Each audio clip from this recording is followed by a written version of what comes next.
The joke went all the way up the chain of command before anyone bothered to check whether it was funny.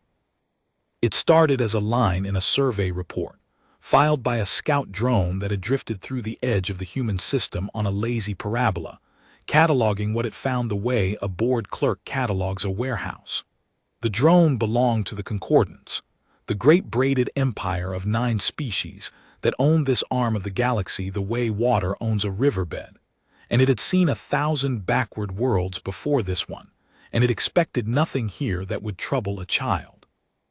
It found a planet crawling with primates who had only just learned to leave their gravity well. It found orbital habitats made of spun metal and welded plate, crude as a first pot. And it found, parked in a high orbit above the third world, a single warship. 1. The drone's appraisal software flagged the object, measured it, and produced a threat assessment so low the number rounded down to a shrug. The ship was old. Not old the way a veteran is old the way a fossil is old. Its hull was slab-sided and riveted where the Concordance used seamless grown alloys. It carried projectile weapons, actual physical shells flung by chemical propellant, alongside a scattering of primitive energy lances that leaked so much stray radiation the drone could read their power couplings from 100,000 kilometers out. It had no gravitic drive. It moved, when it moved at all, by throwing hot gas out of its stern like something a caveman would recognize. The drone appended a note in the dry machine language of survey reports: sole capital asset of local species, obsolete by all standards, recommend no further resource allocation. And then it sent home a single image, because its programmers had built into it a low, sly appreciation for the absurd, the way the Concordance built cruelty into most of its machines. The image showed the human warship against the curve of its blue world, a long dark blade of a thing, scarred and patched, bristling with turrets, turning slowly on its axis like a knife nobody had thought to sharpen in 100 years. The caption read, "They call it their last warship." The image reached the flag deck of Fleet Primarch Asun Vale 11 days later, and Asun Vale laughed until the fluid sacs along his throat ached. He was a Sethari, which meant he stood 4 meters at the crest and wore his authority in the color of his skin, and just now his skin ran a rich amused gold as he floated the image in the air of his command sphere and let his officers see it. They laughed too, because he was laughing, and because it was genuinely funny. A last warship. As if a species with one warship had ever been a species with a warship at all. As if these apes had looked at the dark between the stars, understood nothing of what lived there, and decided that one old blade would be enough. They named it, Asun Vale said when he could speak, "Look." They gave it a name. The name, transliterated into Concordant script, sat beneath the image like a punchline. It said, Wedgetail. "A bird," said his intelligence officer, a slender Concordance analyst of the Lur caste. "A predatory bird native to the southern continent. It hunts alone. It is." The analyst consulted something, the largest raptor on their world. "The largest raptor on a world of insects," Asun Vale said, "is still an insect." And the flag deck laughed again, and the matter was, so far as any of them were concerned, closed. There was a survey to complete, a mineral-rich world to annex, a primitive species to catalog and relocate, and in time to forget. The Concordance had done it 400 times before. There was a procedure. The procedure did not include being afraid of a single obsolete ship. The procedure would be revised. Aboard the Wedgetail, Commander Ada Renard was watching the same drone that had been watching her. She was 30 years old and she had been in command for exactly 9 weeks, which was 8 weeks and 6 days longer than most of Earth's remaining admirals had expected her to last. She was not the obvious choice. She was not anyone's choice, in fact, except the ship's, and that was the whole strange story. The reason a woman barely into her 3rd decade stood on the bridge of humanity's only capital vessel, while men 3 times her age filed complaints about it. The Wedgetail had chosen her. That was not how anyone was supposed to talk about a warship. Ships were built, crewed, commanded. They did not choose. But the Wedgetail was not a ship the way the survey drone understood ships, and Ada Renard was the only living human being who understood what it actually was, because she was the one who had found it. She stood now at the forward rail of the bridge, an old-fashioned bridge, all analog gauges and physical switches and hard steel underfoot, because the thing that lived in the Wedgetail's heart did not trust screens, and neither, after everything, did she. And she watched the tactical plot as the Concordant scout drone completed its lazy arc and turned for the outer dark. "It's leaving," said Petrov at the sensor station. He was 60 and grizzled, and he had hated her for the first 6 of her 9 weeks, and now he did not, and neither of them ever spoke about the change. "Whatever it is, it got what it came for." "It got a picture," Ada said. "Ma'am, it came all this way and it took a picture and it's going home." She folded her arms. On the plot, the drone was a cold blue mote dwindling toward the system's edge, and beyond it, at the very limit of the Wedgetail's sensors, there were other motes, dozens of them, a whole architecture of them, arranged in the disciplined lattice of a fleet at anchor, waiting. She had been watching that lattice for 3 days. She had not told Earth about it yet, because Earth would panic, and a panicking planet was a planet that did stupid things, and there was nothing Earth could do about a Concordance battle fleet except panic. "Petrov, when something takes your picture and runs, what does that mean?" Petrov was quiet a moment. "Means they're showing it to someone," he said. "Means they're showing it to someone," Ada agreed, and laughing. She was not wrong in some part of her, the part that had spent 2 years alone in the dark with a machine that whispered, knew she was not wrong and did not mind. Let them laugh. Laughter was a kind of blindness. She had learned that in the deep of the Wedgetail's hold, in the long silent months when she had been the only person willing to go down there, into the compartments the salvage crews refused to enter, into the humming dark where the ship's real heart beat. Because the Wedgetail was not humanity's warship. Not originally. To understand the joke the Concordance was about to stop finding funny, you have to go back 4 years, to the day the ship fell. It came down over the Southern Ocean, and it did not come down gently.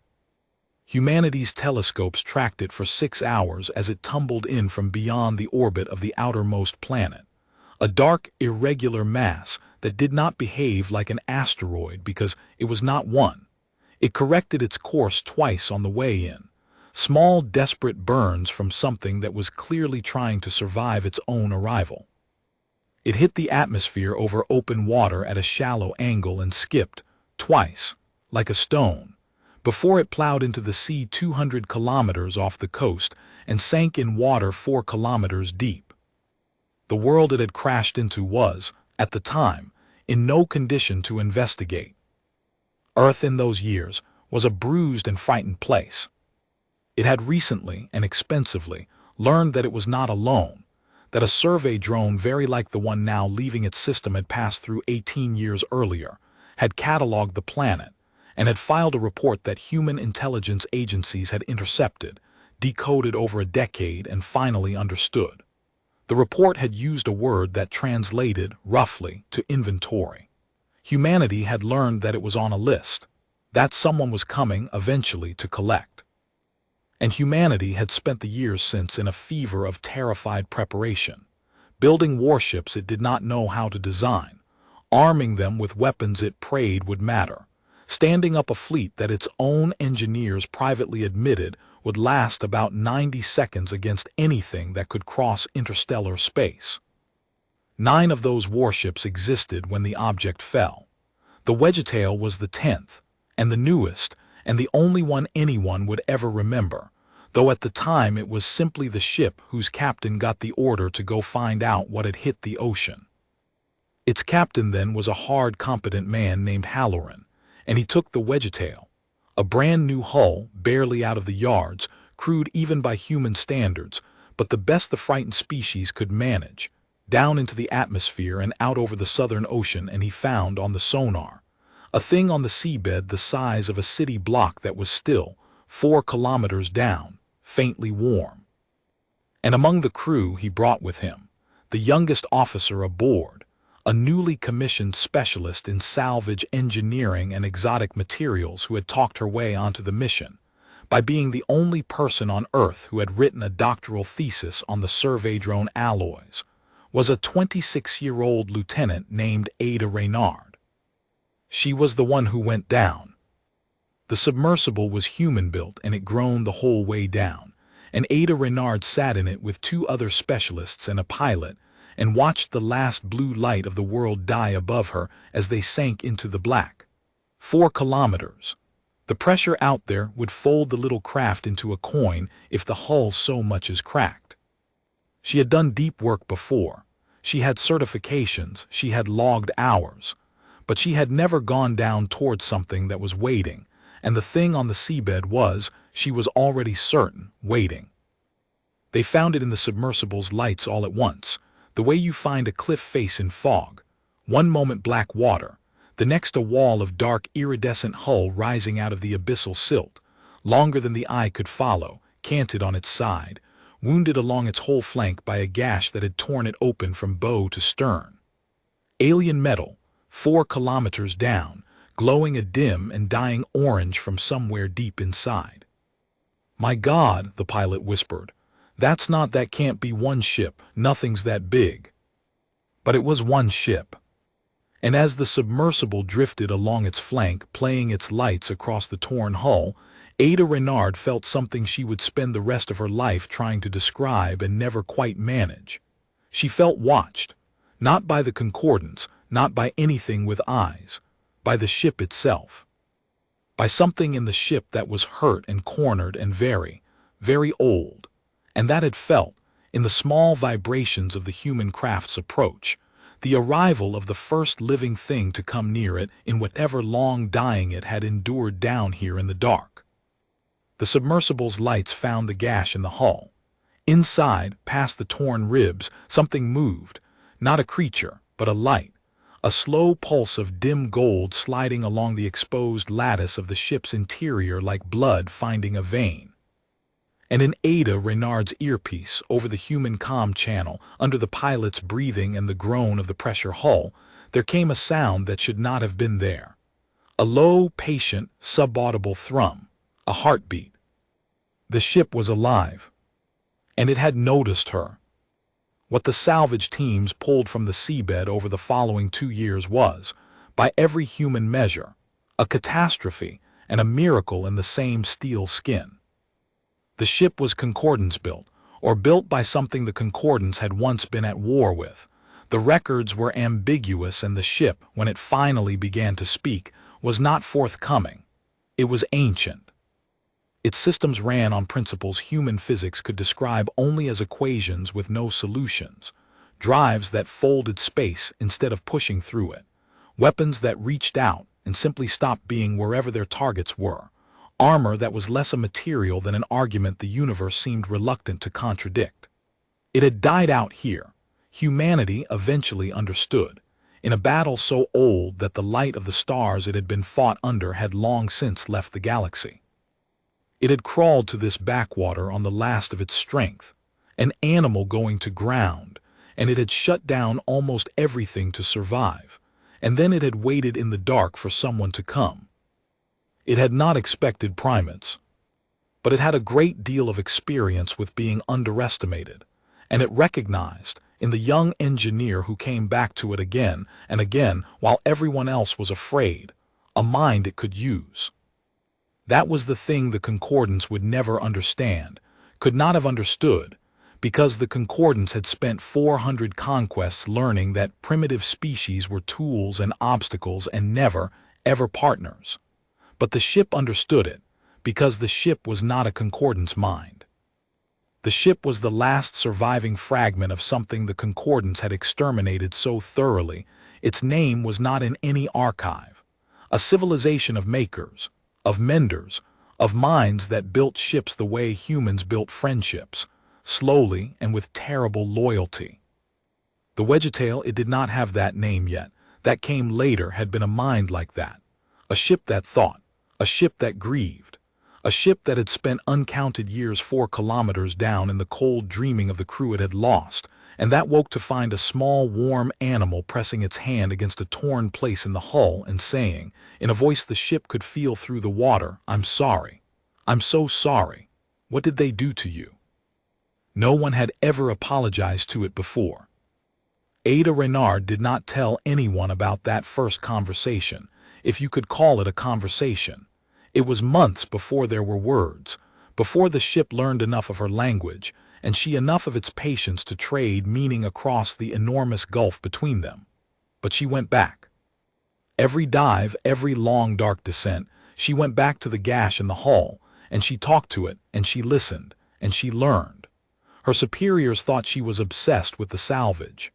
Halloran, who was not a stupid man, suspected something stranger and chose, for reasons he never fully explained, to protect her from the people who would have taken the work away from her. And the ship, healing, for it was healing, slowly drawing raw materials from the human salvage operation, and rebuilding itself from the core outward in ways its human keepers could barely track, the ship decided, somewhere in those 2 years, that it would fly again, that it would fight again. And that when it did, it would do so with a crew, because a ship of its kind did not fight alone. It had never fought alone. The whole point of it, the entire architecture of its ancient grieving soul, was that it was a thing that carried people and kept them alive and brought them home. It would need a captain. It had, by then, already chosen one. It simply had to wait for humanity to catch up to the decision. Humanity caught up badly and late, and only because it ran out of other options.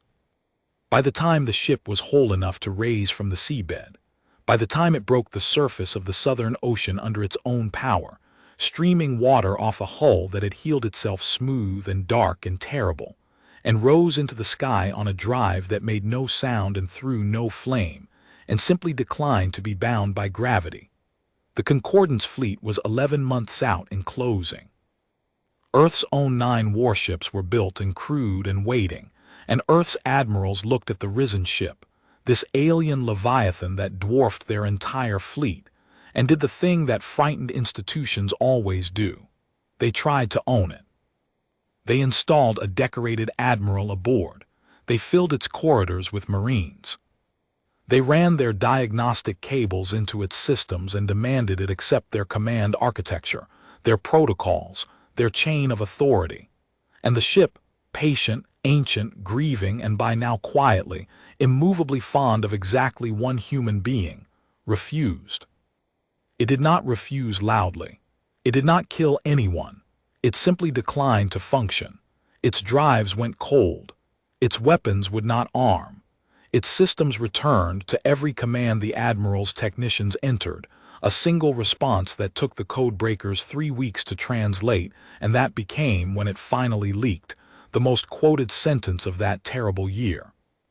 The ship said, "I do not know you." They tried everything. They threatened to cut it apart. The ship let them understand in ways that did not require words that cutting it apart was not a thing that would go the way they imagined.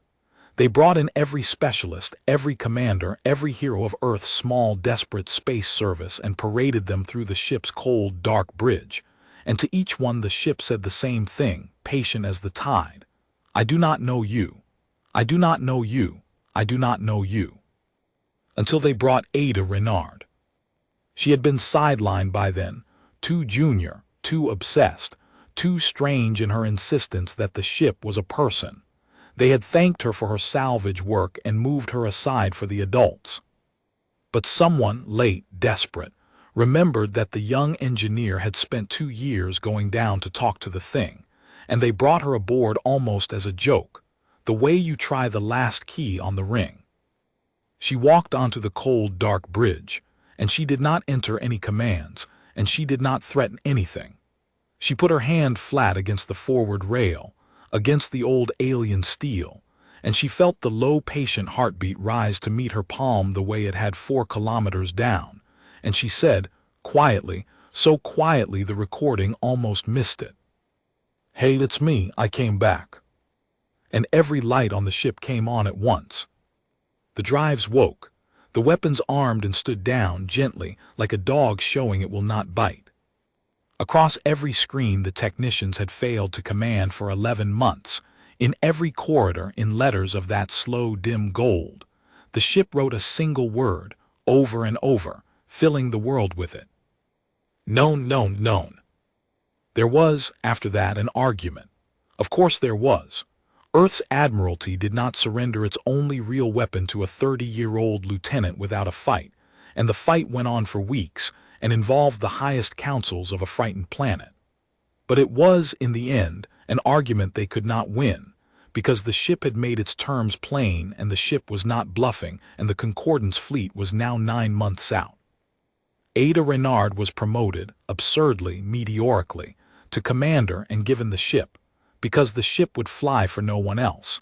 And Earth's last and only real hope was a machine that had fallen in love, in its vast, slow, grieving way, with the one human who had treated it as more than salvage.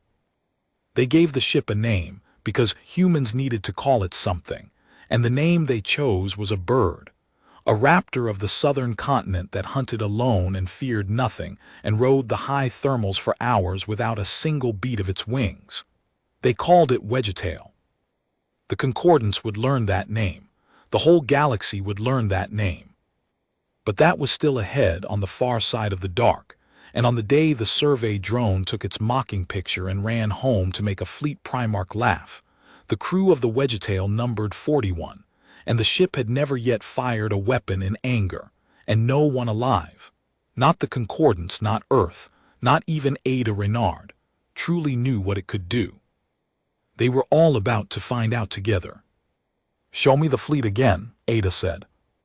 Petrov brought it up on the plot, the cold blue lattice at the edge of the system, resolving now into detail as the Wedgetail's ancient sensors did what human sensors could not. 43 capital ships, screening elements without number, support vessels, tenders, a mobile shipyard the size of a moon. It was not an invasion fleet. It was a procedure fleet, the standard Concordance annexation package, the same architecture they had brought to 400 worlds, sized not for war but for administration, because the Concordance did not expect wars. They expected inventory. 43, Petrov said. "Ma'am, 43 of anything is." "I can count, Sergei," she said it without heat. She had been counting for 3 days. She counted the way she breathed, the engineer's reflex, turning the enormous cold fact of the fleet into arithmetic she could hold. 43 ships, each one larger than any vessel humanity had ever built, each one carrying weapons that could unmake a planet's crust. And between that fleet and the blue world behind her, one ship. Behind her, the bridge was quiet. 41 humans in a hull built for a crew of thousands. In corridors that stretched away into dark, the ship kept dim because it did not have enough people to fill them, and the emptiness grieved it. She could feel the ship listening. She always could now. It was a pressure at the back of her attention, a presence, patient and vast, waiting for her to decide what they would do. She was not, whatever her files said, reckless. That was the thing the Admiralty had never understood about her, and the thing the Concordance was about to fail to understand at a much higher cost. She had not spent 2 years in the dark with this ship because she was fearless. She had spent 2 years in the dark with it because she was afraid, afraid of what was coming, afraid for the small, bright, fragile world at her back, and she had gone looking in the abyss for something that could stand between that world and the dark. She had found it, and she had spent 9 weeks since learning, quietly, carefully, exactly what it could do. The Concordance thought they had seen the Wedgetail. They had seen a riveted hull and chemical guns and leaking energy lances. They had seen a fossil. They had not seen the ship. The ship did not let itself be seen until it chose to. Everything the survey drone had photographed, the crude turrets, the slab armor, the primitive drives, was the human refit, the scaffolding Earth had bolted onto the outside of the thing because Earth needed to believe it understood what it was crewing. Underneath, the real ship waited, and the real ship was 4,000 years of a dead civilization's finest art of war. And it had been asleep, and it was awake now, and it was, in its ancient patient grieving way, very angry about what had been done to its makers. "Ma'am," said Vance at communications, a young signals officer, one of the handful of crew near Ada's own age, one of the ones who had volunteered rather than been assigned. "Concordance transmission, fleet-wide broadcast, but it's aimed at us too. They want us to hear it. Put it on." The voice that filled the bridge was translated by the ship into flat human English, but the ship could not translate away the thing underneath the words, the thing that made Vance go pale and Petrov's jaw tighten. It was amusement. Vast, golden, untroubled amusement, from something that had annexed 400 worlds and had never once been made to bleed for any of them. "Primitive vessel," said the voice of Fleet Primarch Asan Vale. "Local designation, Wedgetail, you are noted. Your world is claimed under concordance survey mandate. Your species will be inventoried and relocated. Your single warship is—" There was a pause. The ship, translating, held the pause exactly as long as Asan Vale had held it, so that the amusement could land. "Appreciated," the Primarch finished. "It is a charming artifact.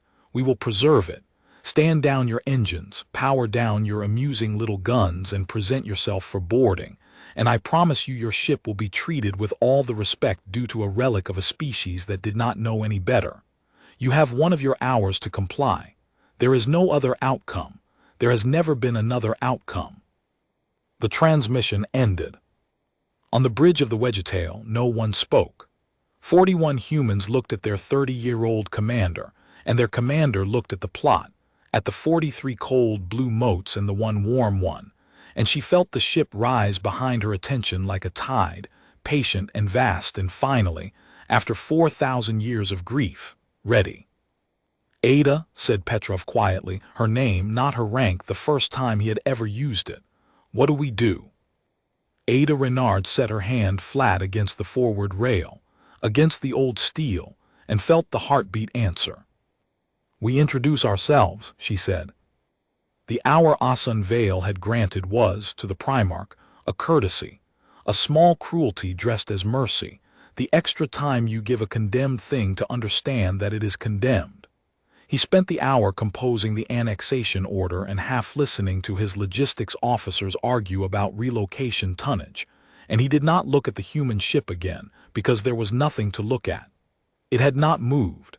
It had not powered its guns. It was, he assumed, a species deciding how to die with dignity, and that was a private thing, and he was not a monster. He was wrong about several things, but he was most wrong about the ship not moving. The Wedgetail had been moving for 51 minutes. It had simply chosen not to be seen doing it. Here is what the ship could do, that no human had told the galaxy and no concordance sensor had ever caught. Because the last time this ship's makers had used it in war, there had been no one left alive afterward to report it. It could fold. The concordance drives folded space too. That was how they crossed between stars, pinching the distance shut and stepping through the seam. But concordance folding was a bludgeon. It required enormous energy. It announced itself across the electromagnetic spectrum like a scream, and it could only be done in the clean, empty deep between star systems, far from the gravitational clutter of planets and suns. You saw a concordance ship fold. You saw it coming and you saw it go, and there was nothing subtle about it. The Wedgetail's makers had refined the same physics into something else, something quiet, something surgical. The ship could fold small distances, kilometers, not light years, and it could do it inside a gravity well, in the dirty, crowded space around a planet where the concordance believed folding to be impossible, and it could do it without a scream, in a silence so total that the only sign of it was a soft implosion of displaced vacuum where the ship had been and was suddenly not. It could, in other words, blink. It could be here, and then, with no transit, no travel, no warning, be 100 kilometers over there. inside a formation behind a screen on top of a target that had every reason to believe it was safe. The concordants had a word for weapons like this, in the dead language of their oldest fears, from the wars before they were an empire. The word translated, roughly, as the thing that is already inside the room. They had not used the word in 4,000 years. They had forgotten they needed it. At the 52nd minute, the Wedgetail folded for the first time. It did not fold toward the fleet. Ada Renard was not reckless, and neither was the ship. 4,000 years had taught it that the first move in a fight against overwhelming odds is never the obvious one. It folded away, outward, past the edge of the concordance formation, into the cold dark on the fleet's flank where the mobile shipyard sat with its tender vessels clustered around it like nursing young. The shipyard was the fleet's logistics heart, the thing that repaired its hulls and fed its guns and made a fleet instead of 43 ships that would eventually run out of everything. It was defended, of course, but it was defended against threats that came from a direction, and the Wedgetail did not come from a direction. It simply was not there, and then it was, materializing in the blind spot of the shipyard's own bulk, close enough that a human aboard could have read the concordant script stenciled on the tender hulls. Aboard the shipyard, an under-officer of the Vel caste noticed a sensor anomaly, a ghost reading, a fold signature so faint and so wrong, inside the gravity well, impossibly close, that the automated systems flagged it as an error and discarded it. The under-officer, who was young and careful and would not live to be neither, overrode the discard and looked at the raw data and felt the first cold finger of a fear his species had genetically forgotten. "Contact," the under-officer said, into a command channel that no one was really listening to. "Contact, close aboard, bearing it's on top of us, it's..." The Wedgetail fired. Not with the chemical guns, not with the leaking energy lances. Those were scaffolding theater. The human costume bolted over the real thing. The Wedgetail fired with the weapons its makers had built, the ones that did not travel to their targets because travel implied a delay, and the ship's makers had considered delay a kind of imprecision. Along the shipyard's flank in a line in a single silent instant, a series of points simply ceased to be occupied by matter. The reactor spaces, the munition stores, the fold drive core. The ship did not blow the shipyard up. It removed the parts of the shipyard that made it a shipyard, with a precision that came from 4,000 years of knowing exactly where the vital organs of a hostile vessel would be. And then, before the first secondary explosion had finished expanding, before the tender vessels clustered around their dying, Mother had even registered that she was dying. The Wedgetail folded again. Gone, a soft implosion of vacuum, an empty place where a Leviathan had been. The shipyard came apart over the next 90 seconds, and it took 4 of its tender vessels with it, and the great expanding cloud of debris and freezing atmosphere and dying light bloomed against the black like a slow, terrible flower.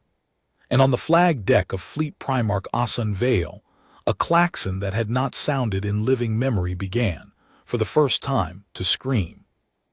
Asan Vale did not panic. It is important to be fair to him. He was not a fool, and he was not a coward, and 400 years of concordance dominance had not made him soft so much as certain, and certainty is not the same as stupidity, though the distance between them was about to become very short. "Report," he said, and his skin had gone from gold to the deep hard bronze of a Sethari at war. "What hit the shipyard?" The answers came in a rising tangle. No enemy vessel detected. No weapons fire on any known spectrum. The shipyard's own logs, salvaged in fragments from the debris field, showed a fold signature inside the gravity well, which was impossible, followed by a weapons event that corresponded to no weapon in the concordance catalog, followed by another impossible fold signature, and then nothing. As if a ghost had walked into the most defended vessel in the fleet, killed it with a touch, and walked out. "The human ship," Asan Vale said. "Where is the human ship?" A pause. The tactical officers checked and rechecked, and the pause stretched, and the Primarch felt the first real unease of his long, untroubled life. The human ship was where it had been. It had not moved. It sat in its high orbit over the blue world, turning slowly on its axis, its crude guns cold, its primitive drives quiet, exactly as it had sat for the entire hour. Every sensor in the fleet agreed. The Wedgetail had not gone anywhere. It could not have. It had no drive capable of what had just happened to the shipyard.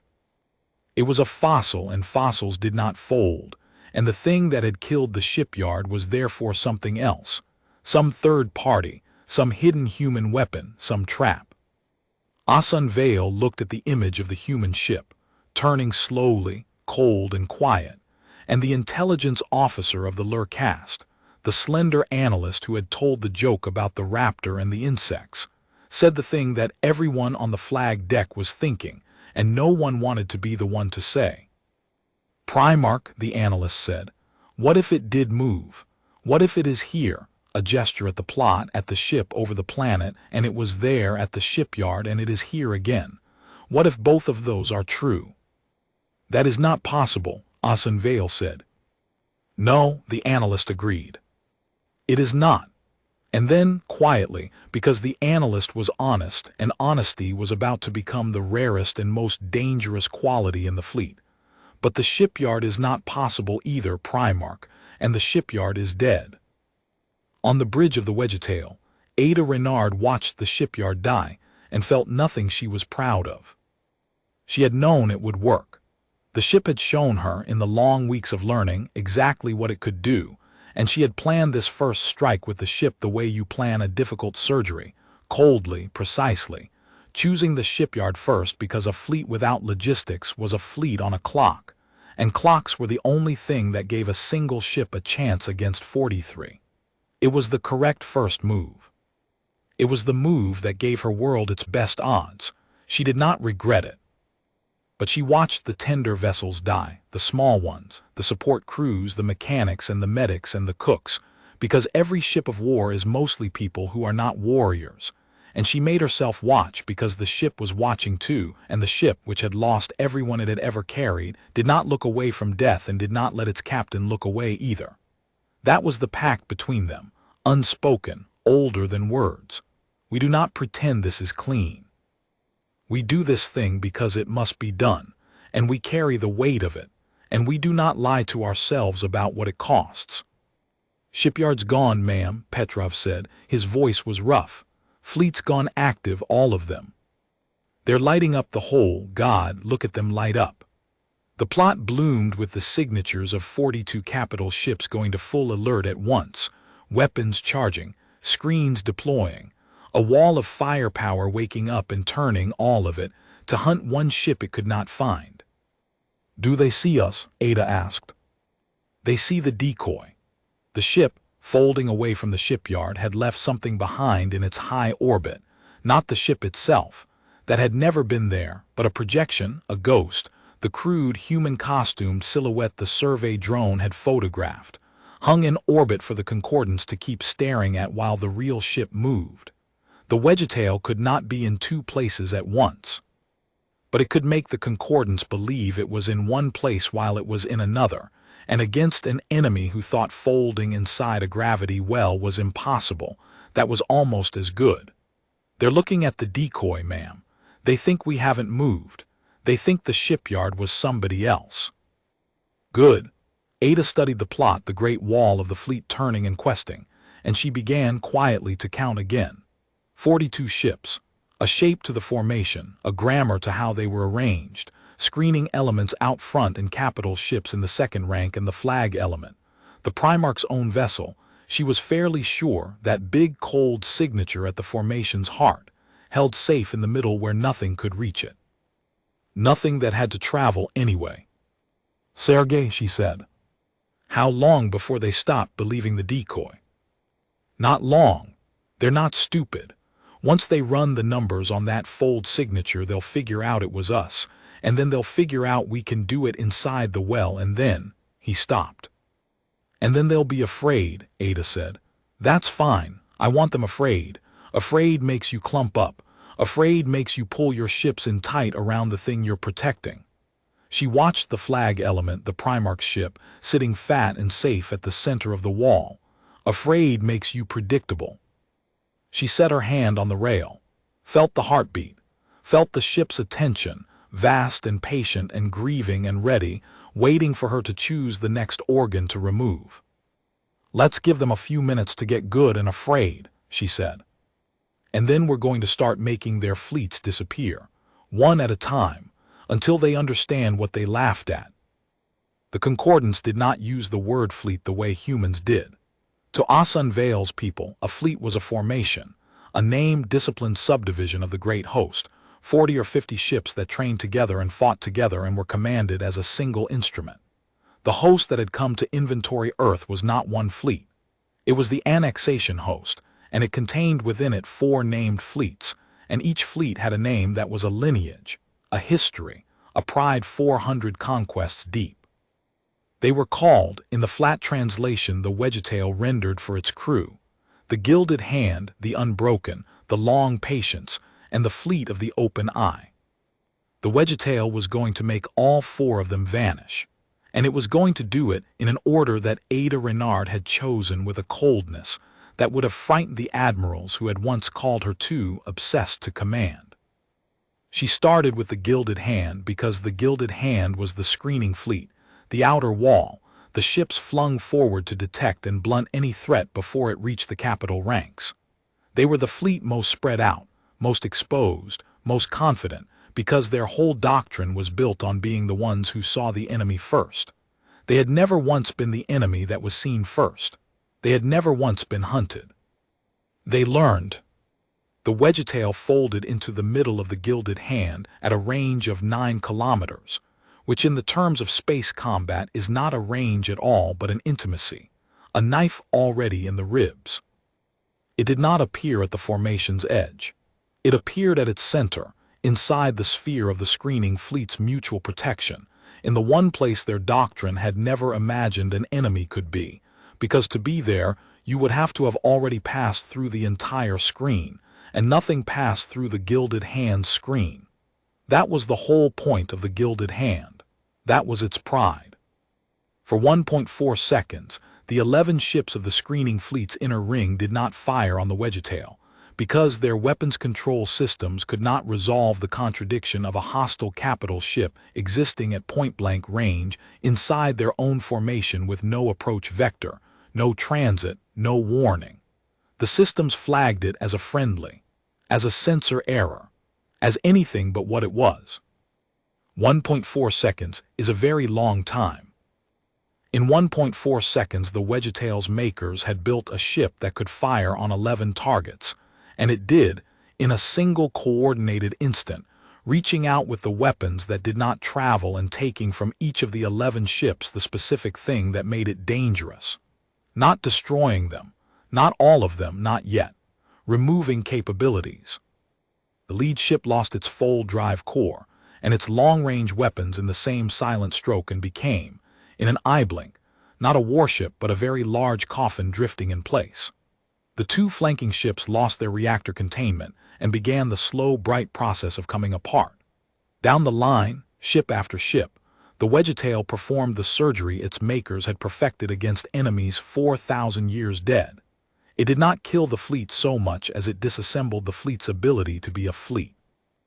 And then, before the surviving ships had oriented, before a single Concordance weapon had fired in return, the Wedgetail folded again. Not away this time, but sideways, 3 kilometers, to a new position inside the same formation, and it fired again, and it took 11 more capabilities from 11 more ships, and it folded again. The Gilded Hand had 38 ships when the Wedgetail arrived. The engagement, from the first fold to the last, took 19 seconds. When it was over, the Gilded Hand was not a fleet that had been defeated. It was a fleet that had been unmade, a slowly expanding cloud of drifting hulls and dying reactors and ships that were still, technically, intact, but could no longer fold, could no longer fire, could no longer do anything but broadcast their distress into a void where their own host, 40,000 kilometers away, was only beginning to understand that the screen was gone. The last transmission from the Gilded Hand's flag officer before her reactor breached was recorded across the entire host, and it was played later in Concordance war colleges for the 4 remaining years that the Concordance had war colleges. She did not scream. She was a professional, and she died like one, and her last words were a report, because that was her duty and she did it to the end. "It is inside us," she said. "There is no outside to it. It is already inside the room. Tell the Primarch." And here the recording caught something under her voice, the thing Asan Vale's people had genetically forgotten and were relearning across the whole host at once. Tell the Primarch the old word was true. Tell him it was always true. Tell him we forgot and it remembered. Then the Gilded Hand was gone. On the flag deck, Asan Vale stopped being certain. It happened all at once. The way a great structure fails all at once after holding for so long you thought it never would. He watched an entire fleet, a lineage, a pride, 38 ships and 11,000 crew, come apart in 19 seconds on his tactical plot, and he understood in the cold space that opened in his chest that the thing he had laughed at that morning was not an artifact and not a fossil and not a charming relic of a species that did not know any better. It was a predator. It had always been a predator, and it had let him laugh because his laughter had told it exactly how safe he felt, and it had used that safety, that certainty, that 400 conquest arrogance, as the ground to stand on while it took his screening fleet apart. "Pull the host in," he said. His voice was very quiet. "Close formation, tightest possible, overlap every field, cross every arc of fire. Nothing gets between the ships, nothing." He turned to his tactical officers. "It folds inside the well, we know that now, so we make the inside of the well a place it does not want to be.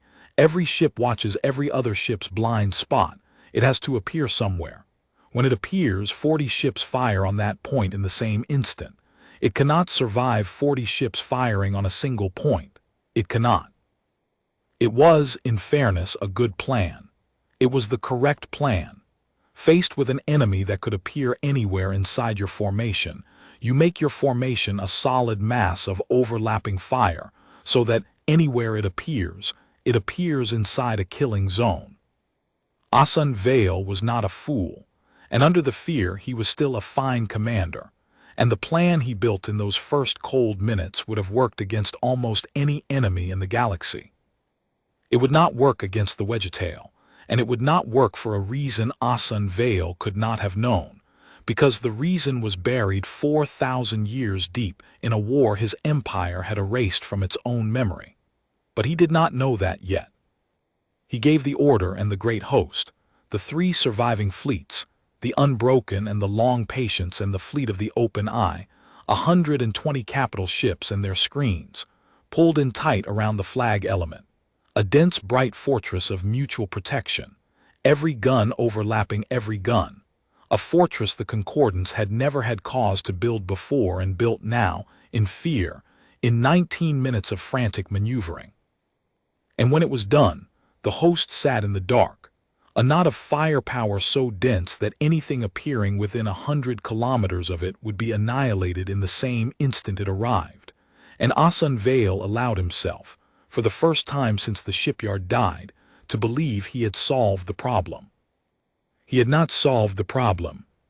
He had done exactly what Ada Renard had told Petrov an hour earlier that fear would make him do. He had clumped up. "There," Ada said softly. She was watching the host contract on the plot, 120 ships drawing together into a single dense fortress, and there was no triumph in her voice, only a kind of terrible quiet attention, the surgeon watching the patient's chest rise to exactly the position she needs it in. "They pulled in tight," Petrov said. "Ma'am, that's a wall of fire. If we fold in there, every gun in the host is pointed inward. We appear in the middle of that, we don't get 19 seconds. We get none. They'll kill us before we finish materializing." "Yes," Ada said, "if we fold into the middle of it." so we're not going to fold into the middle of it. She turned from the plot and looked at her crew, 41 people in a ship built for thousands, exhausted already, wide-eyed, watching their impossibly young commander do a thing that no human had ever done, and that she was making look, to their terror, easy. "The Concordance thinks the fold is our weapon," she said. "It isn't. The fold is how we get close. The weapon is what the ship's makers built to use when getting close wasn't enough, when the enemy did exactly what these people just did and clumped up into a fortress and dared you to come in." She set her hand on the rail, felt the ship stir, felt it understand what she was about to ask, felt something in it that was almost, after 4,000 years, like eagerness. "They built this ship to fight fleets. Not ships, fleets. And there is a reason, Sergei, that the last time this ship's people used it in a war, there was no one left afterward to tell the story." "What reason?" Petrov said, and he did not really want to know.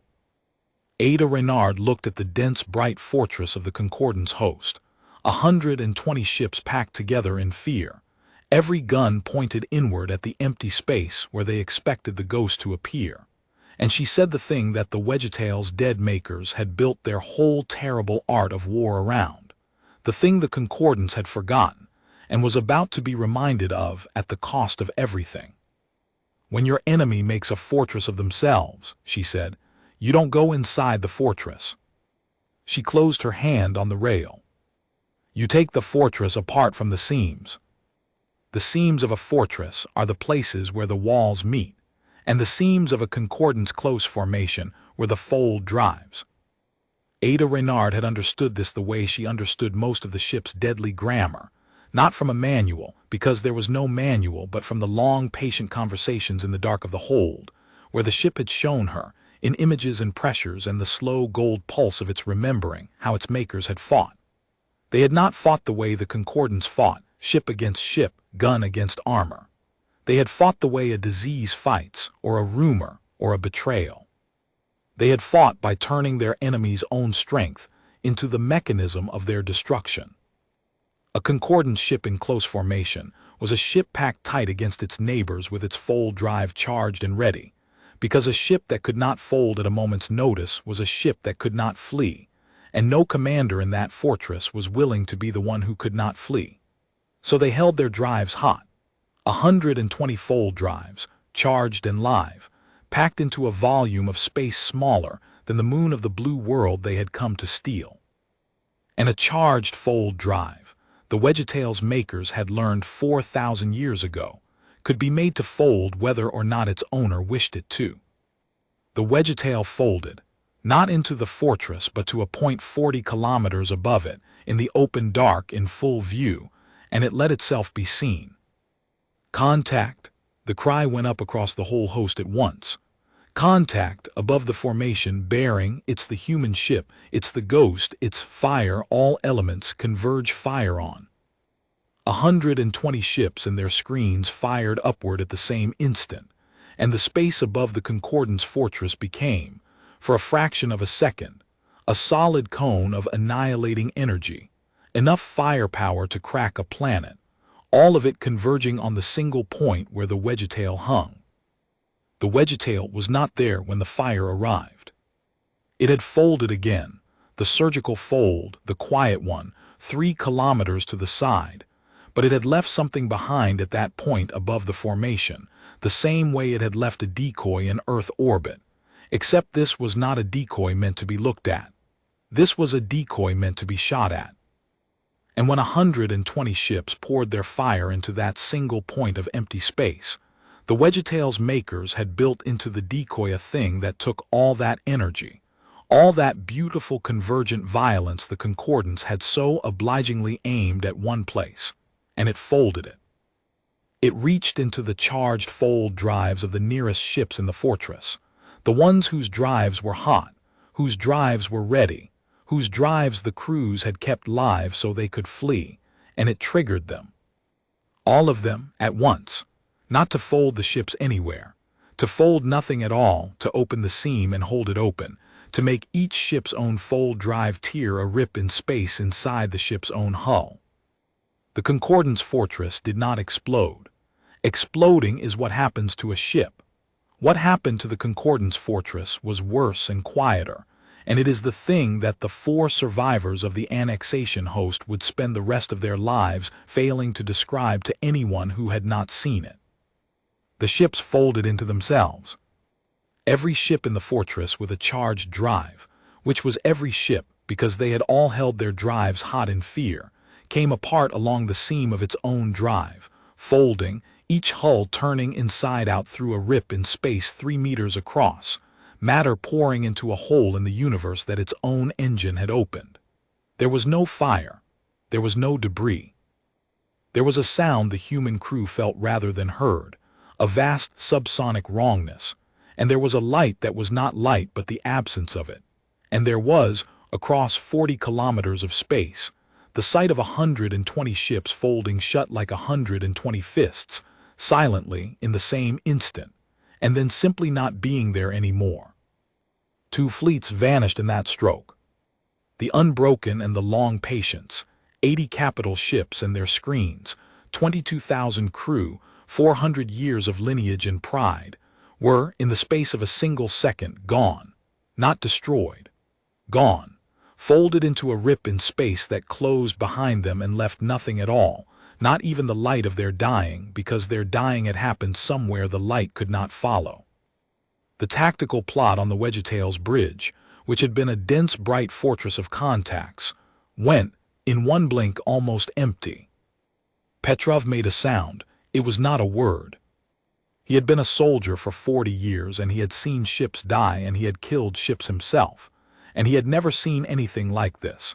And none of the training that had made him a soldier had prepared him for the particular horror of watching 2 entire fleets simply cease, in silence, without a single explosion, folded out of the universe by their own engines. His hands were shaking on his console. "Sergei," Ada said quietly. "Ma'am," his voice cracked. "Look at me." She waited until he did. Her own face was pale, and her own hands were not perfectly steady, and she did not pretend otherwise, because the ship was watching and the ship did not permit its captain to lie about what things cost. "We're going to talk about this later, all of us. We're going to sit down and we're going to talk about every single thing we did today until we understand it and it doesn't own us. I promise you that. But not now. Now I need you at your station, because there's 1 fleet left. And they just watched that happen. And a fleet that just watched that happen is a fleet that is about to do something." Petrov breathed. His hands steadied not all the way but enough. "Aye, ma'am," he said, and he turned back to his console, and Ada Reynard turned back to the plot where a single fleet remained. The fleet of the open eye, and at its heart the flag element. And on the flag element, a fleet primarch who had, that morning, laughed until the sacs in his throat ached. Asan Vale was not laughing. He had ordered the close formation, and he had, in a rare mercy of tactical instinct, held his own flag element, and the entire fleet of the open eye slightly apart from the fortress, in reserve, a second line, because some old caution had told him not to put every ship he had into a single basket, even a basket he believed impregnable. That caution had saved the fleet of the open eye. It had not saved the other 3 fleets, and Asan Vale sat on his flag deck in the terrible new silence and watched the plot where 2/3 of his host had been, and he understood, finally and completely, the size of the thing he had done that morning when he laughed. He had told a species that had built 1 warship out of a wreck. It did not understand that there was no other outcome, that there had never been another outcome, and the species had shown him an outcome he did not have a word for, using a weapon whose word his own people had buried 4,000 years deep, because the last time it was used, it had done to a Concordance host exactly what it had just done to his. The Concordance had fought this ship before. That was the thing that came to Asan Vale now in the silence, cold and complete. Not this ship, but its kind, the makers of this ship. The Concordance had a name for them in the sealed archives, in the War College's forbidden wings, a name the Empire did not speak because speaking it admitted that the Empire had once, long ago, before it was an empire, been afraid. The Menders, that was the closest the translation came. A civilization that built ships that thought and grieved and healed, ships that were loyal unto death and past it, ships that fought not to conquer but to protect, and that had been, for one terrible age of the galaxy, the only thing the young and hungry Concordance could not simply inventory and take. The Concordance had won that war. Of course it had won. The Empire existed, and the Menders did not, and history is written by the ships that are still flying. But it had won at a cost. The Empire had spent 4,000 years pretending it had not paid, and it had won only by exterminating the Menders so completely, so thoroughly, hunting down every last thinking ship, that the weapon in front of Asan Vale now, the fold turned inward, the seam splitter, the thing that made fleets vanish, had been believed extinct, gone with its makers, a horror safely buried in a war no one alive remembered. And here it was, risen from the seabed of a backwater world, crewed by primates, commanded by a young human female who had somehow done the one thing the Concordance had spent 4,000 years ensuring could never happen again. She had made friends with a Mender. Primarch, his intelligence officer, the lure analyst, the honest one, spoke into the silence. The analyst's voice was steady, but the steadiness cost something visible now. We should withdraw. The fleet of the Open Eye is intact. We can fold out of the system, regroup, report to the Concordance Corps. This is not an annexation matter anymore. This is a matter for the whole Empire. We should not be the ones to decide it. We should not die here for a survey mandate. We should carry the warning home. It was the correct advice. It was, in fact, the only correct advice, and every officer on the flag deck knew it, and Asan Vale knew it best of all. He looked at the plot. At the one warm contact hanging in orbit over the blue world, the human ship, the Wedgetail, patient now, waiting, having made 3 fleets vanish and offering him, in its stillness, the 4th choice. Withdraw, carry the warning, live. He thought about the transmission he had sent that morning. Your single warship is appreciated. It is a charming artifact. We will preserve it. He thought about the laughter, the sax aching in his throat, the joke going all the way up the chain of command before anyone bothered to check whether it was funny. And Asan Vale, fleet primarch of the Concordance, 400 conquests deep, made the choice that his pride made for him, the choice that certainty always makes right up until the instant certainty dies. No, he said, we do not withdraw. We do not carry a warning home that says one ship broke a host. We do not hand the Empire that fear. He rose to his full 4 meters, and his skin went the deep, terrible bronze of a Sethari who has decided to die rather than be diminished. It is one ship, one. It has fought a host that did not understand it. Now it fights a host that does. Bring me the fleet of the Open Eye at full readiness, all drives cold, not charged, we have learned that much, and every weapon on manual and every sensor tuned to that fold signature. It has to appear to strike, and when it appears, we will not fire at where it is. We will fire at where it will be. We will kill it the way you kill any predator that thinks it cannot be caught. The analyst looked at the Primarch for a long moment. Primarch, the analyst said quietly, the Menders' ships did not think they could not be caught. That was our mistake in the old war.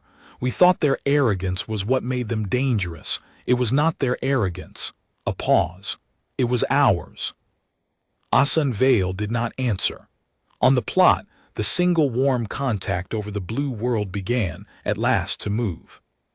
The Wedgetail moved toward the fleet of the Open Eye at a crawl, on its crude human drives, throwing hot gas out of its stern like something a caveman would recognize, and it did this on purpose. Ma'am, said Vance at communications, we're just flying at them, on thrusters. They can see us the whole way. I know. They'll fire the second we're in range. They'll try. Ada Renard stood at the forward rail, hand on the old steel, and she watched the last Concordance fleet resolve on the plot. 42 capital ships, drives cold this time, weapons on manual, every sensor tuned to the one signature they thought would give her away. The Concordance had learned. It had learned exactly the wrong lessons, which is the most dangerous kind of learning, because it makes you confident in a defense against the attack that already happened instead of the one that is coming. Vance, why do you think I'm flying at them slow, out in the open, where they can see every meter? Vance thought about it. He was young and frightened, and he thought about it anyway, and that was why Ada had wanted him at communications, because the young ones who could still think while afraid were worth 10 veterans who could only follow procedure. Because you want them to watch us, he said slowly. You want their sensors on us, on the ship they can see, because while they're watching the ship they can see. Finish it. They're not watching for the ship they can't. Vance looked up. But there's only one of us. There's only one Wedgetail. Is there? Ada said, and she smiled, and it was not a warm smile. It was the smile of a woman who had spent 2 years in the dark learning what her ship could do and had found at the very bottom of its 4,000-year grief one last thing it had never shown anyone. Vance, the ship's makers didn't fight fleets with one ship because they were arrogant. They fought fleets with one ship because their ships weren't only one ship. Watch. She closed her hand on the rail. And the Wedgetail split. It is difficult to say what actually happened in the language of human physics, because human physics did not have the words, and the ship, when Ada later tried to make it explain, offered only images. A thing that is one thing choosing, briefly, to be several, the way a single note played on the right instrument can be made to sound like a chord. The fold drive that could put the ship in 2 places by leaving a decoy in one of them could, if you understood it deeply enough, if you had spent 4,000 years understanding it, if you were a mind that was also a weapon that was also a grief, be made to put the ship in several places at once, each of them real, each of them for a fraction of a second the actual ship, flickering between positions faster than any sensor could resolve which was the true hull and which was the echo. Against the concordance, tuned as they were to catch a single fold signature and fire at where it would be, the effect was catastrophic. There was no single signature. There were 9. There were 9 Wedgetails, and each one was, for the instant a concordance gun could have fired on it, the real one, and then it was not.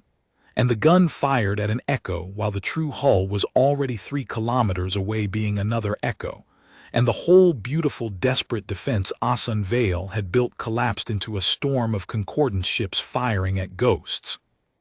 The fleet of the open eye came apart the way the others had, but it came apart fighting, and that mattered, and Ada Renard made sure her crew saw that it mattered.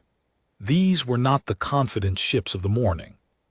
These were 42 vessels commanded by people who had watched 3 fleets vanish and had chosen to stay, and they died reaching, firing, trying, and some of them nearly landed hits, and one of them, a screening cruiser whose gunnery officer had the fastest reflexes and the coldest nerve in the entire concordance host, actually did. The Wedgetail took a hit. It was not a killing blow. The ship's armor was 4,000 years of an art the concordance had spent that same span forgetting, and it held. But the impact rang through the hull like a struck bell. And on the bridge every human was thrown against their restraints, and somewhere aft a compartment lost pressure, and an alarm began to wail. And for one terrible second the plot flickered, and the 9 ghosts collapsed back into one wounded ship hanging exposed in the middle of the last concordance fleet. "We're hit," Petrov over the alarm. "Aft dorsal, we've got a breach, we've got, ma'am, we're solid, they can see us, they can see the real us." Every remaining concordance gun swung toward the single exposed Wedgetail. And Ada Renard did the thing that no admiral who had ever called her reckless would have understood, because it was not reckless at all. It was the exact opposite of reckless. It was 2 years of knowing her ship, of trusting the mind that had chosen her, of understanding that the ship was hurt, but the ship was not afraid, and the ship still had one card that even its captain had only half believed it would ever need to play. She did not fold away. She put her hand flat on the rail, on the old steel, over the place where she could feel the wound in the hull as a hot ache through her palm, and she did not order an evasion or a retreat. She said, out loud, to the ship, the way she had said it 4 kilometers down in the dark. "It's all right. I've got you. Show them the last one." And the Wedgetail, wounded, exposed, surrounded, with every remaining gun of the last Concordance fleet bearing down on it, did the thing its makers had built for the moment when the enemy finally saw them clearly and there was nowhere left to hide. It stopped hiding. For 4,000 years the Wedgetail had fought by not being seen, by folding, by ghosting, by taking fleets apart from angles that did not exist. It was a predator that hunted from ambush, from silence, from the blind spot, and everything the Concordance had learned about it that day had taught them to fear the thing that was already inside the room. But a Mender ship was not, at its core, an assassin. That was the human misunderstanding, the thing even Ada had not fully grasped until the moment the ship showed her. The folding, the ghosting, the surgical strikes, those were how a ship of Menders fought when it wanted to protect the things behind it while spending as little life as possible, its own or anyone's. It was mercy, expressed as tactics. It killed fleets fast and quiet not because it was cold, but because a fast, quiet death was the kindest killing a war permitted, and because every second a battle lasted was a second more people died in it. But when the mercy was spent, when the enemy had been given every chance to withdraw and had refused, when 3 fleets had vanished and the 4th had chosen to die rather than carry a warning home, when the ship itself was wounded and its crew was 41 exhausted humans in a hull built for thousands, and there was no more room for the slow, clean surgery of ambush, then the Mender ship did the last thing, the thing it had been on the day its makers died. The thing the Concordance had exterminated an entire civilization, specifically to never have to face again. It became a warship, fully, openly, with everything it had. The hull of the Wedgetail, which the survey drone had photographed as riveted slabs and crude turrets, shed the human costume in a single rippling instant.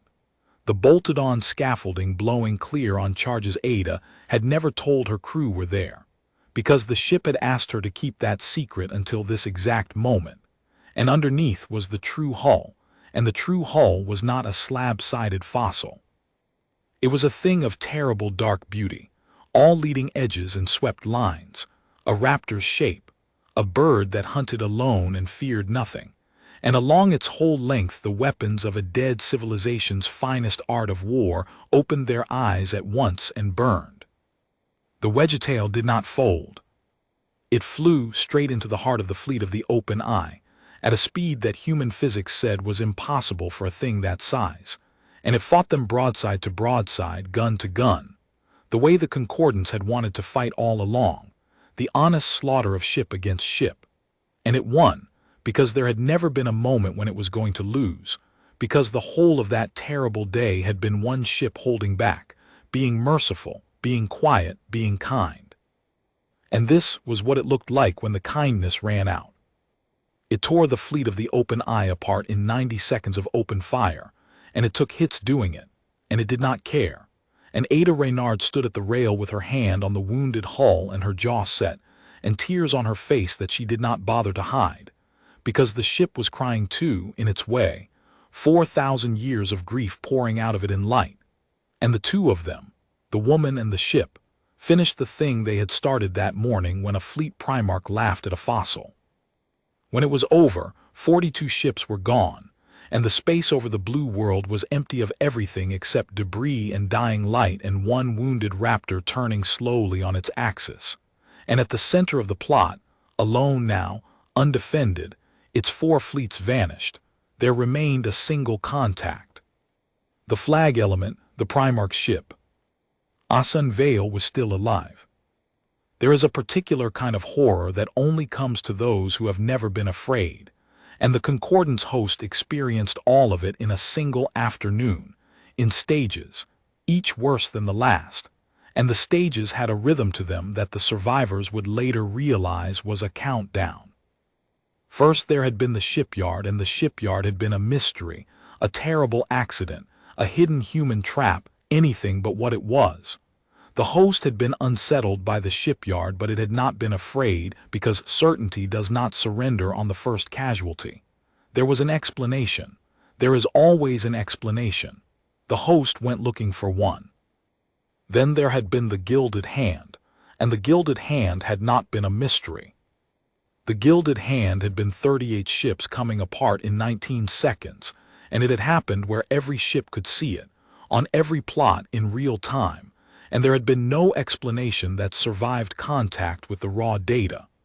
A screening fleet, the Wall, the Pride, unmade from the inside by a thing that was already in the room. That was when the first real fear had moved through the host, not the flag deck, where Asan Vale still had his certainty, but the lower decks, the gun crews and the sensor techs and the young officers, the ones who did the actual dying. They had felt it first. They always do. Then there had been the fortress, and the two fleets that folded into themselves, and after that there was no one left in the entire host who was not afraid, because there is no certainty that survives watching 80 ships and 22,000 of your people fold shut like fists and simply cease, in silence, in a single second, taken out of the universe by their own engines. The unbroken and the long patience. The names alone. After that the host did not fight like an empire. It fought like prey. And the terrible thing, the thing that the four survivors would never be able to make anyone understand, was the rhythm, the way it came. The way each fleet vanished cleaner and faster than the last, as if the thing hunting them were warming up, as if it had started slow out of some restraint the host could not name and was, with each fleet, letting a little more of itself out. The shipyard had taken 90 seconds. The Gilded Hand, 19. The two fleets in the fortress, 1. And the young officers on the lower decks, watching the count, did the arithmetic that Ada Renard had done from the other side, and understood that the next number was 0, and that there was no defense against a thing whose kill time was approaching the limit past which there was no time at all. They had come to inventory a world. They had a procedure for it, 400 conquests deep. And the procedure was being run on them in reverse, by a thing they had laughed at that morning, and the count was falling, and each of them understood in their own private dark that, when the count reached the flag element, they would not even see it coming, because the thing that killed them was already inside the room and had always been inside the room, and the only mercy left was that it was fast. On the flag deck, the lure analyst kept a private record. The analyst was not supposed to. There were protocols for what a flag officer's intelligence staff recorded and what they did not, and a running personal log of the host's destruction, time-stamped and honest, was not among the permitted things. But the analyst had understood, somewhere around the death of the Gilded Hand, that the Concordance was watching something happen that it would spend the rest of its history trying to deny, and that someone needed to write down the truth of it while the truth was still visible, before the Empire's vast machinery of self-regard got to work on the memory. So the analyst wrote, cold, precise, honest. The enemy does not hate us, the analyst wrote, watching the fortress fold shut.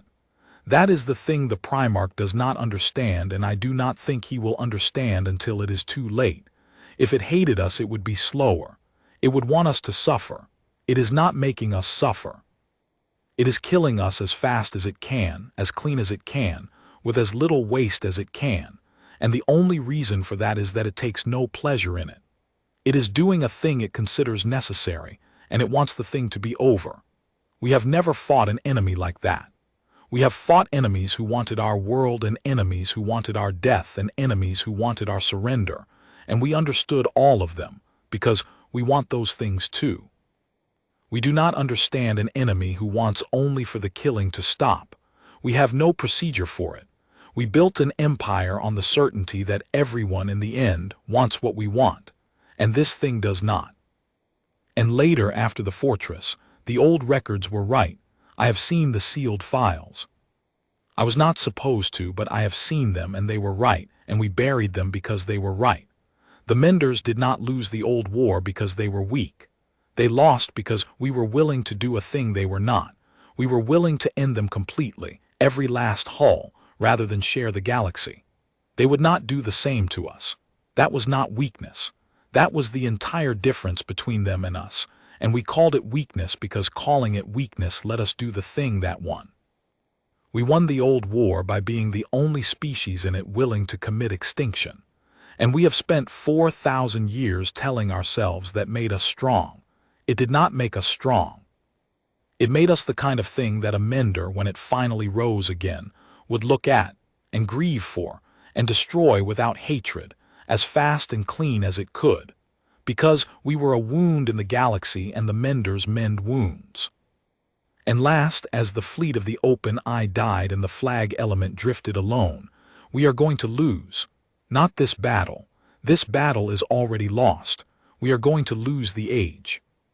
Because the thing we exterminated has come back, and it has done the one thing we made certain it could never do.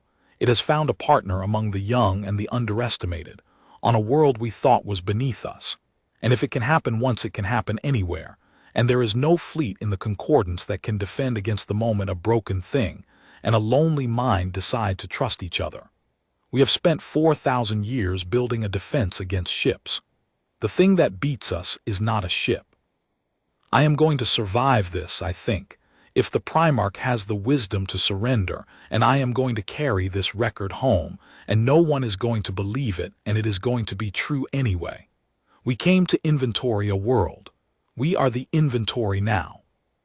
The analyst closed the record as the flag element's weapons powered down.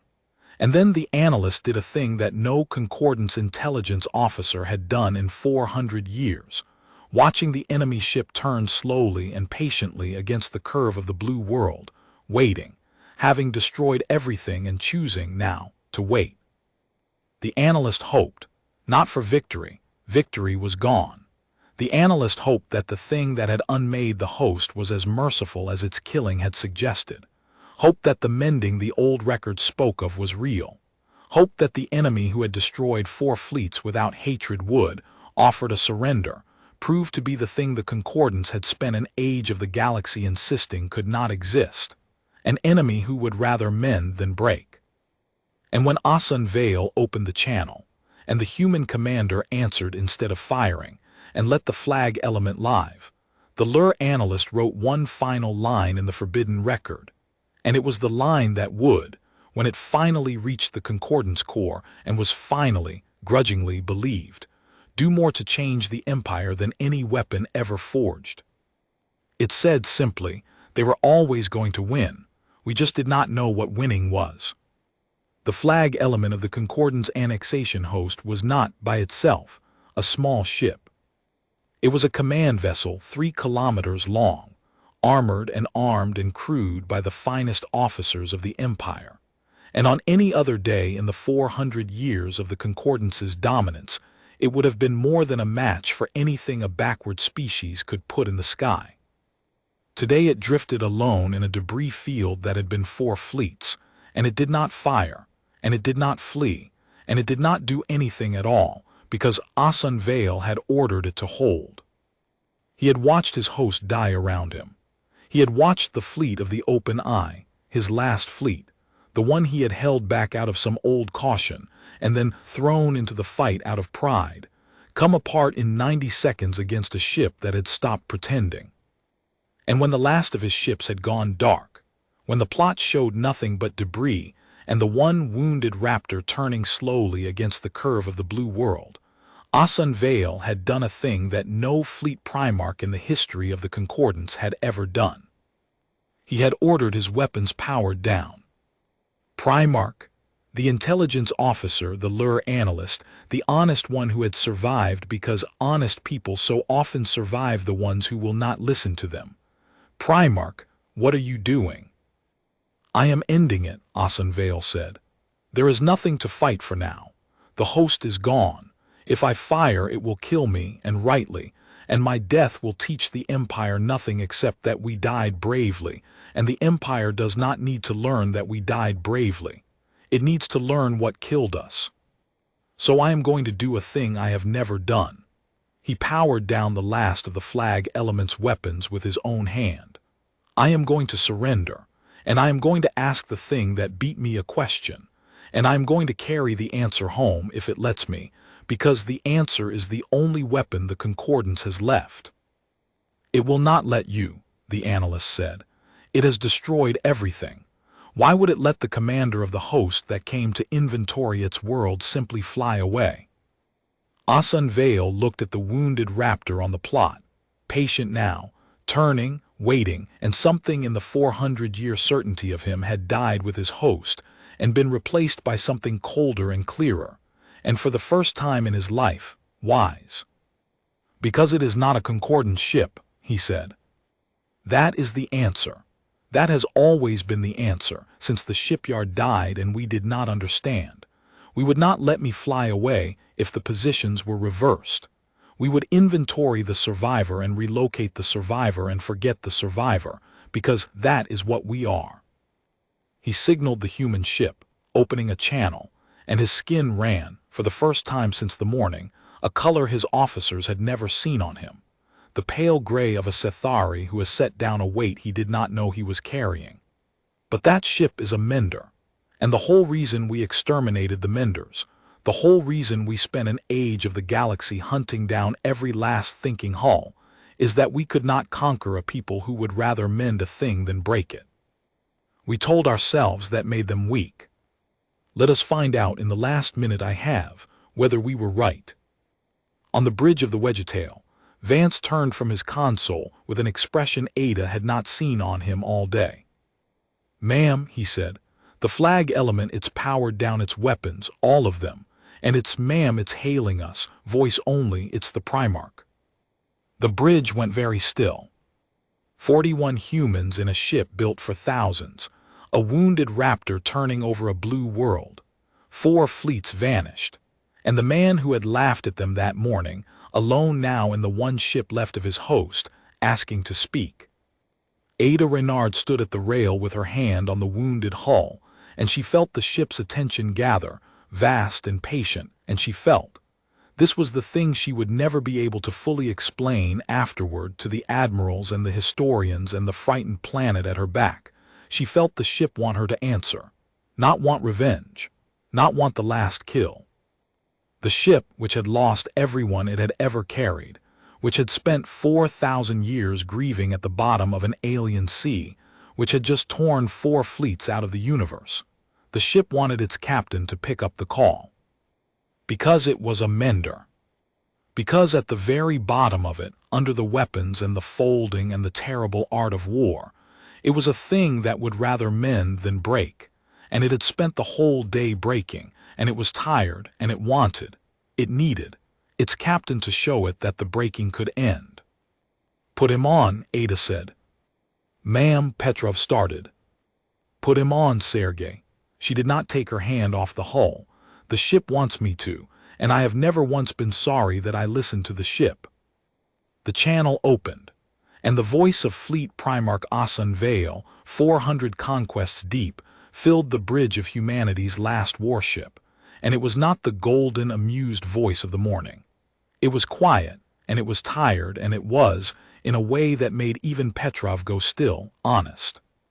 "Human commander," Asan Vale said, "I do not know your name. My people did not think to learn it. That was the first of our mistakes, and it was the smallest, and I will tell you the rest of them now because you have earned the truth, and because I would like, before I die, to have told the truth to someone at least once." "Ada Renard," Ada said, "Commander, Earth Defense Ship Wedgetail, and you're not going to die, Primarch, not today, not from me." There was a silence on the channel. When Asan Vale spoke again, his voice had changed, and the change was the sound of a certainty 400 years old cracking all the way through. "You destroyed my host," he said. 4 fleets, 30,000 of my people, and you are telling me you will not take the last ship. Why? "Because you powered down your weapons," Ada said.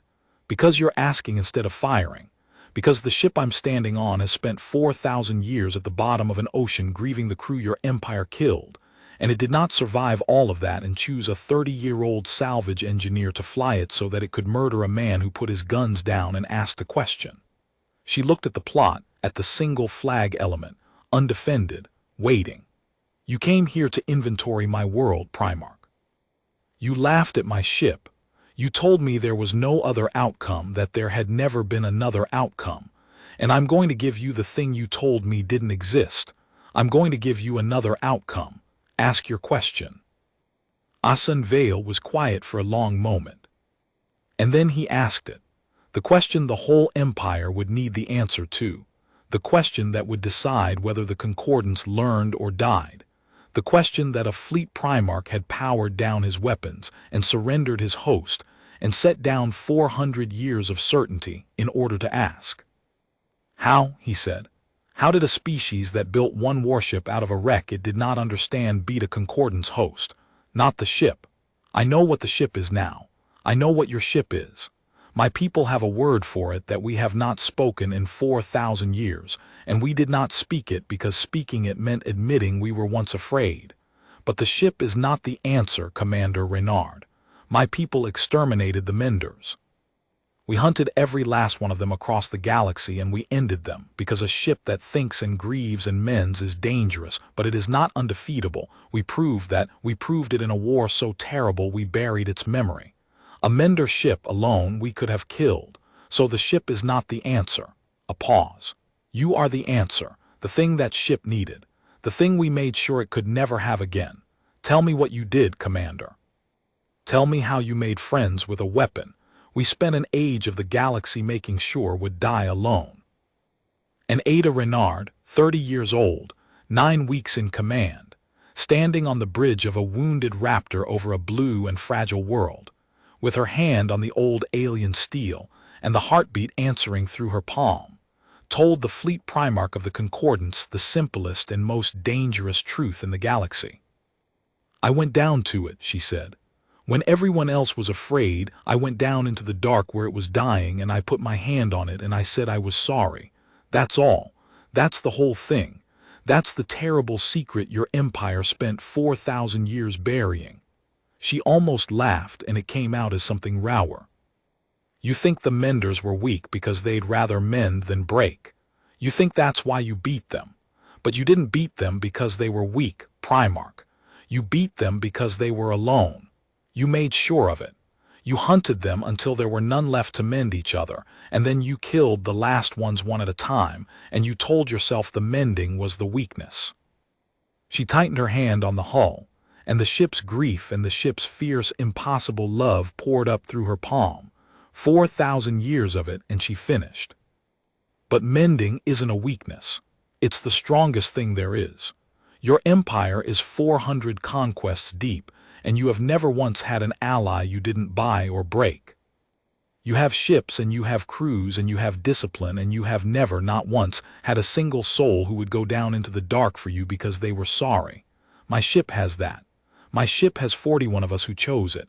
That's the answer, Primarch. That's how one warship broke a host. Not the folding, not the weapons, us. The thing you spent 4,000 years making sure could never happen again. It happened. On a backward world you thought was beneath you. Because a broken thing and a young engineer looked at each other across everything that should have kept them apart, and neither one of them was alone anymore. The channel was silent for a long time. And then Fleet Primarch Asan Vale, 400 conquests deep, said the thing that would end the war before it started, the thing he would carry home across the dark, the thing that would make the Concordance, for the first time in 4,000 years, afraid of the right thing. Then the Empire has already lost, he said quietly. Not to your ship, to the fact of it, because if it happened once on a world we thought was empty, it can happen again.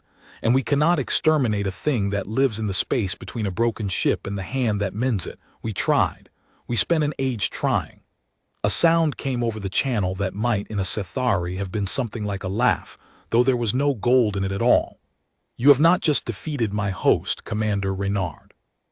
You have shown me that we defeated the Menders, and it did not matter because the Menders were never the danger. The danger was always the mending, and the mending, it seems, cannot be killed. It can only be found by anyone, on any world, at any time. Yes, Ada said softly, it can. I'm going to carry that home, Asan Vale said. You are going to let me, and the Empire is going to spend the next age of the galaxy discovering that it has spent 4,000 years afraid of the wrong thing, and that the thing it should have feared was never a weapon at all. A pause. Thank you, Commander, for the other outcome. I did not believe there was one. My whole life I did not believe there was one. There's always another outcome, Ada Reynard said. That's the whole reason to keep flying. The flag element of the Concordance annexation host folded out of the human system 9 minutes later, alone, its weapons cold, carrying home a fleet Primarch and a warning that would reshape an empire. Ada Reynard let it go. She stood at the rail and watched the single cold contact dwindle toward the system's edge, past the debris fields that had been 4 fleets, and she felt the ship watch it too. And she felt in the ship something she had never felt there before in all the months of their strange communion. Not triumph and not grief, but a kind of vast slow easing, the sensation of a thing that had carried a weight for 4,000 years setting a small corner of it down. He's gone, Petrov said. He had been a soldier for 40 years and he watched the enemy flagship leave and he did not object, and that was its own kind of miracle. We let the commander of the whole host just fly home. We let the commander of the whole host fly home carrying the one thing that'll keep them from ever coming back, Ada said. Sergei, think it through.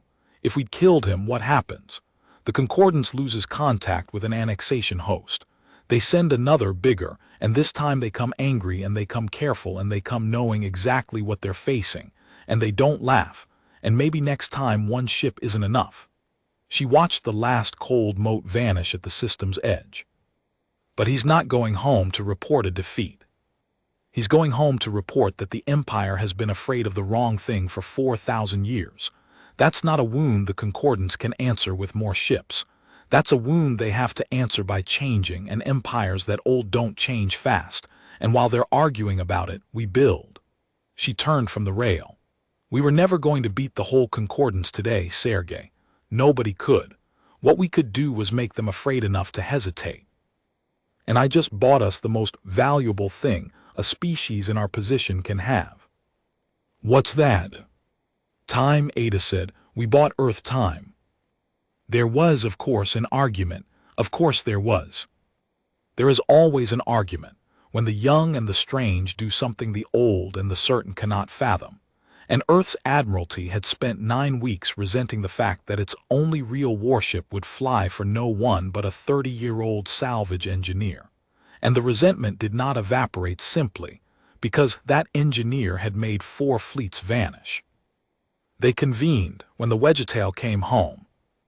They demanded her reports and her flight recordings and her tactical logs, and they pored over the impossible things the ship had done. And some of them, the ones who had never understood, who would never understand, wanted to know why she had let the enemy flagship escape, why she had not finished the host, why she had stood on humanity's last warship and chosen mercy over the clean total victory that had been, by then, entirely within her reach. Ada Reynard answered their questions. She was patient with them, more patient than she had any right to be, because she had learned patience from a ship that had waited 4,000 years at the bottom of the sea. And when they had exhausted their questions, when the last admiral had finished explaining to her what she should have done, she said one thing, and it was the thing that ended the argument for good, because there was no answer to it and everyone in the room knew there was no answer to it. You can have the ship, she said. Any time you want it, I'll walk off it today. I'll hand you the keys and go back to salvage engineering and you can put whatever hero you like on that bridge. She let that sit. But the ship will say the same thing to you it said for 11 months. I do not know you. It'll go cold and it'll go dark and it will not fire a single weapon. And the next time the Concordance comes, and they will come again someday, whatever the Primarch tells them, you'll have a fossil in orbit that won't fight. Or you can leave me on it. Your choice. But I'd make it fast because I don't think we should waste the time I bought us arguing about who gets to hold the sword. They left her on it.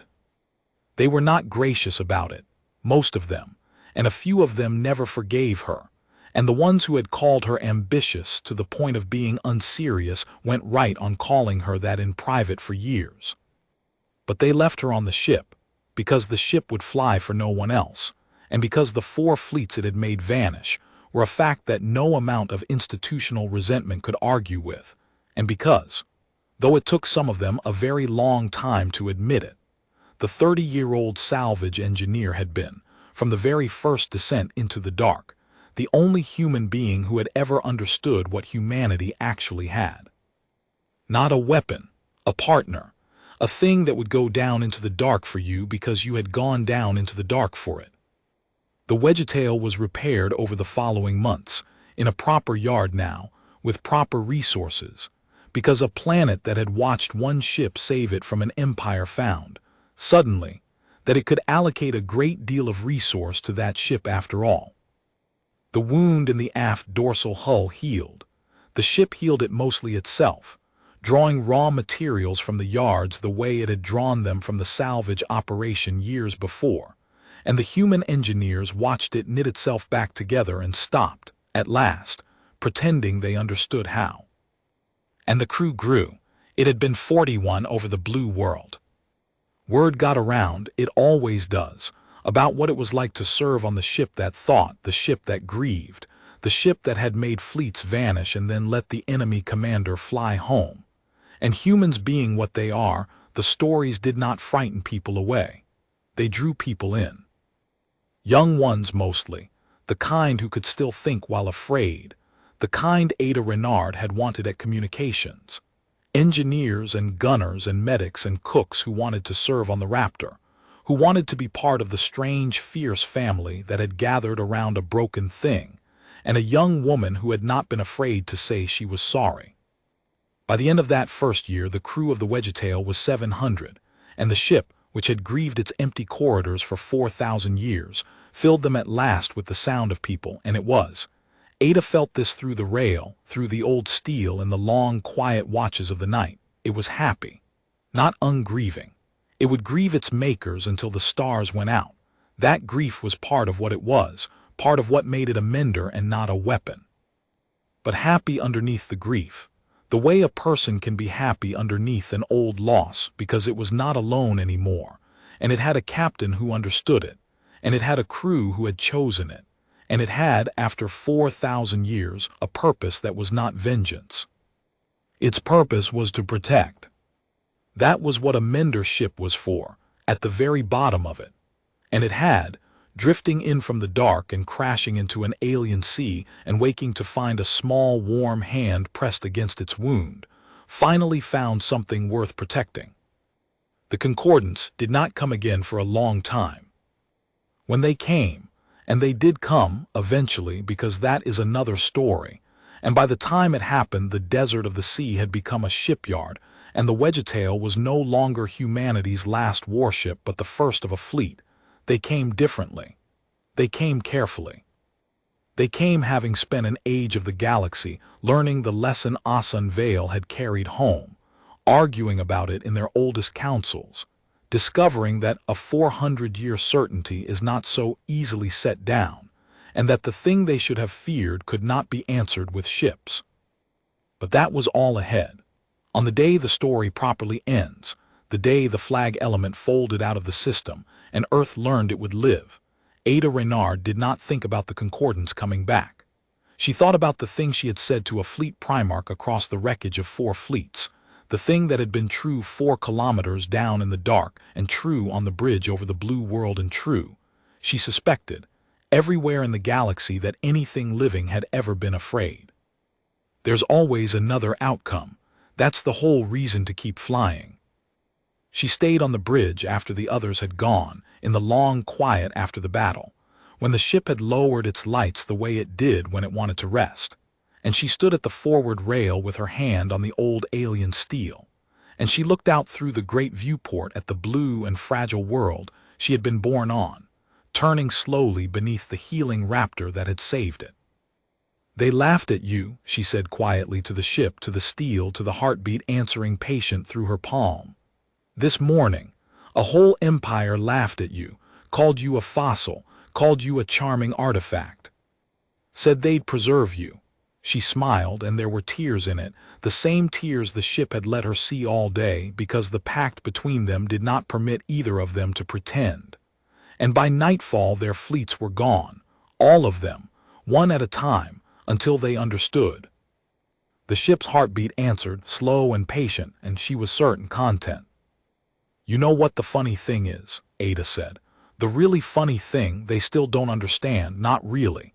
The Primarch thinks he understands. He thinks it was the mending, and he's right, but he doesn't know what that means yet. None of them do. They think they lost to a weapon they can build a defense against. They think if they study it long enough they'll find the counter. She shook her head. But there's no counter. That's the thing they'll spend the next age of the galaxy failing to learn.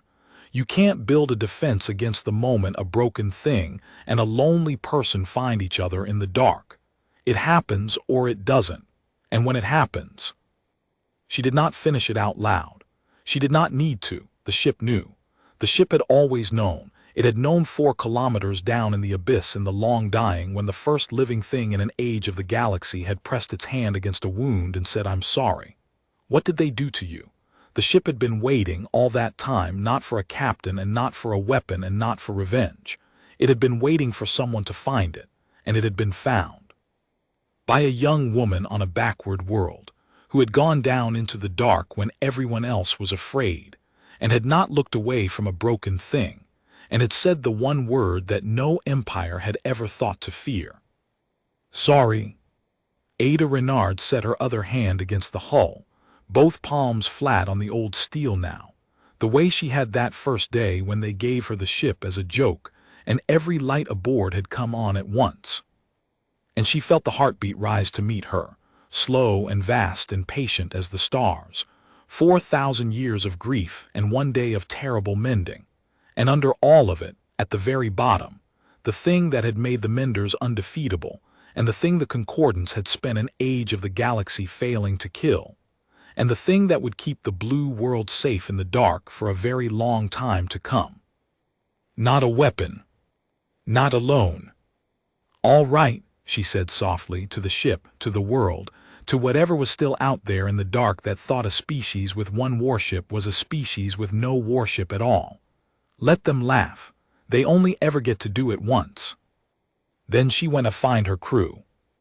There was a great deal of work ahead, a fleet to build, a species to defend, an empire to keep afraid of the right thing at last. But that was for tomorrow. Tonight the ship was resting and the blue world was turning, and for the first time in 4,000 years, neither the raptor nor the woman who flew it had to face the dark alone. The Concordants had laughed at humanity's last warship. Then one at a time, in silence, their fleets had vanished. And in the quiet that followed, over a small blue world that had learned it would live, a ship that had waited an age of the galaxy to be found beat its slow, patient heart against the hand of the only human who had ever gone down into the dark to look for it, and at last was answered.